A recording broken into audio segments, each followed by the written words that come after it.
नमस्ते और इस खास विश्लेषण में बहुत बहुत स्वागत है। आज हम एक ऐसे स्टेप बाय स्टेप फ्रेमवर्क पर बात करने वाले हैं जो रोजमर्रा के उस भारी आर्थिक तनाव से निकालकर ट्रू वेल्थ यानी सच्ची दौलत तक का रास्ता दिखाता है। तो चलिए बिना किसी देरी के सीधे मुद्दे पर आते हैं। जरा सोचिए, दुनिया के टॉप 1% लोग पैसे के बारे में ऐसा क्या समझते हैं जो बाकी लोग बिल्कुल नहीं जानते। सच कहूं तो हमारा आज का ये पूरा विश्लेषण इसी सवाल का एक अल्टीमेट रोड मैप है। ये सिर्फ ज्यादा पैसे कमाने की बात नहीं है, ये असल में उस माइंडसेट के बारे में है जो महज सर्वाइवल मोड में जीने से निकालकर पूरी तरह से आर्थिक आज़ादी की तरफ ले जाता है। इस सफर को हमने 6 बहुत ही लॉजिकल स्टेप्स में बांटा है।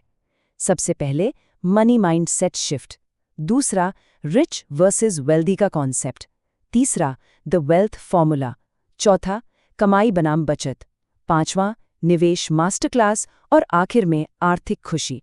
अगर उस पेचेक टू पेचेक वाली थका देने वाली साइकिल को हमेशा के लिए तोड़ना है तो ये कदम सच में गेम चेंजर साबित होने वाले हैं। तो चलिए पहले कदम से शुरुआत करते हैं, मनी माइंडसेट शिफ्ट यानी अपने वित्तीय डर पर काबू पाना। क्योंकि अगर पैसों को लेकर अंदर की मान्यताएं ही टूटी हुई हैं तो बाहर के गणित और नियम कुछ भी नहीं कर सकते। अब एक बहुत ही सीधा सा सवाल है, क्या कभी ऐसा हुआ है कि बैंक की स्टेटमेंट देखने में अजीब सी घबराहट महसूस हुई हो? सच तो ये है कि ये बहुत ही आम बात है। कई लोगों के लिए पैसों के बारे में बात करना या अपना खुद का खर्च देखना भी एक अजीब सा डर पैदा करता है। मान लीजिए वीकेंड पर बिना सोचे समझे थोड़ा ज़्यादा खर्च हो गया, तो उसके बाद अपना बैलेंस चेक करने से बचने की वो जो फीलिंग होती है ना, वो हम सब ने कभी ना कभी ज़रूर महसूस की है। मनोविज्ञान की भाषा में इस डर को द ऑस्ट्रिच इफेक्ट कहा जाता है। ये एक ऐसा बायस है जहां इंसान जानबूझकर उस जानकारी से दूर भागता है जो उसे अनकंफर्टेबल फील कराती है। बिल्कुल शुतुरमुर्ग की तरह रेत में सिर छुपा लेना। हमें लगता है कि अगर हम अपने खर्चों को देखेंगे ही नहीं तो शायद वो समस्या अपने आप गायब हो जाएगी। और मजे की बात यह है कि यही वो सबसे बड़ी रुकावट है जो तनाव और आवेग में की गई खरीदारी के उस कभी न खत्म होने वाले चक्कर में फंसाए रखती है। एक बहुत ही मशहूर कहावत है कि हमारी मान्यताएं ही हमारे व्यवहार को तय करती हैं। अगर दिमाग में ये बात बैठी है कि पैसा कमाना कोई बुरी बात है या फिर पैसे वाले लोग हमेशा गलत काम करते हैं, तो हमेशा एक अभाव यानी स्कैरसिटी की मानसिकता में ही फंसे रहेंगे।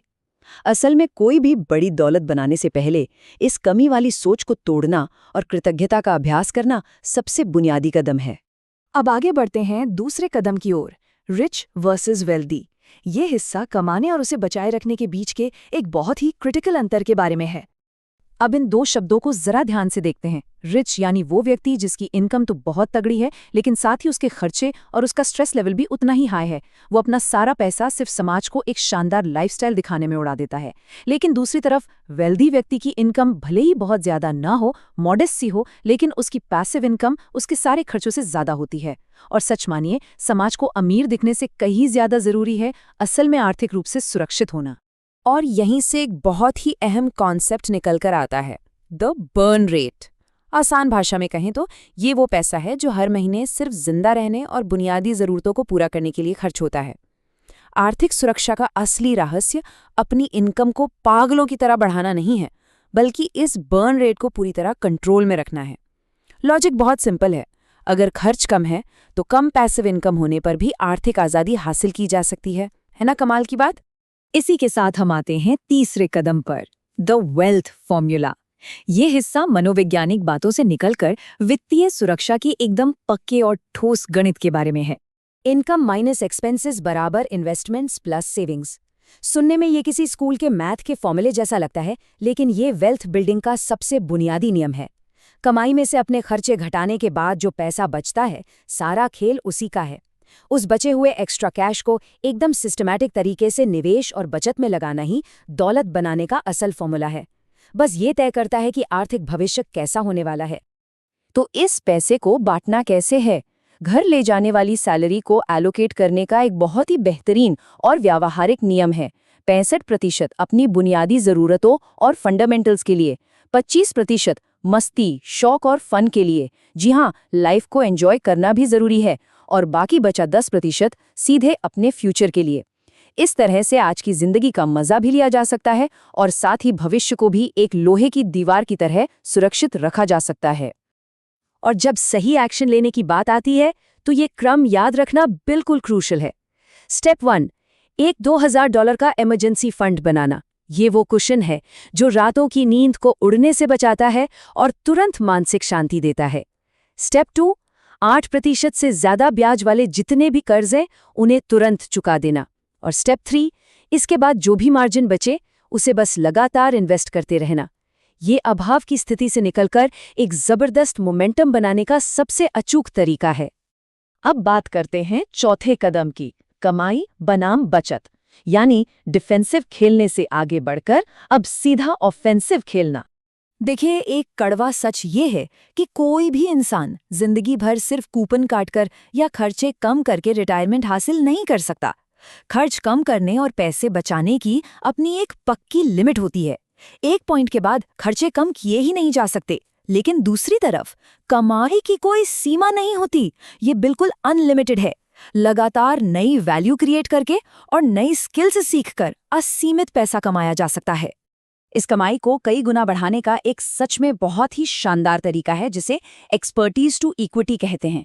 इसका सीधा सा मतलब है अपने अंदर की स्किल्स का इस्तेमाल करना किसी बिजनेस को ग्रो करने के लिए और उसके बदले में मुनाफा या उस बिजनेस की हिस्सेदारी यानी इक्विटी हासिल करना।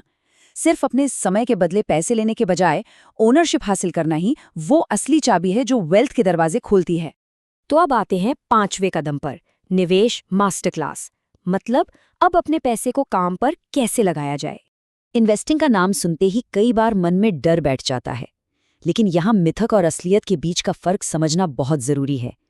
इन्वेस्टिंग का मतलब रातों रात अमीर होने के लिए किसी एक कंपनी जैसे टेस्ला के शेयर्स में जुआ खेलना बिल्कुल नहीं है, और ना ही इसके लिए लाखों रुपयों की जरूरत होती है। असलियत में ये बस S&P 500 जैसे इंडेक्स फंड्स खरीदने, महज $10 जैसी छोटी रकम से शुरुआत करने और फिर दशकों तक लगातार निवेश करते रहने के अनुशासन का नाम है। ये कोई गेट रिच क्विक स्कीम नहीं है। ये 8 से 10% का जो आंकड़ा है, ये बहुत ही अहम है।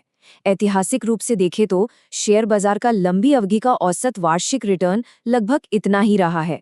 और पता है, चक्रवृद्धि ब्याज यानी कंपाउंडिंग का जो असली जादू है वो इसी दर पर काम करता है। जो पैसा अगले कुछ सालों तक नहीं चाहिए उसे इन्वेस्ट करके बस भूल जाना है। यही वो रिटर्न है जो एक दिन बहुत बड़ी दौलत बनकर सामने आता है। और अब हमारा छठा और आखिरी कदम, आर्थिक खुशी, यानी इस पूरे पैसे के खेल में अपनी आंतरिक शांति और अलाइनमेंट को खोजना। यह सोचने के लिए एक बहुत ही गहरा सवाल है। जो भी चीजें खरीदी जाती हैं, क्या वो सच में अपनी खुद की खुशी के लिए खरीदी जा रही हैं या सिर्फ दूसरों को इम्प्रेस करने के लिए?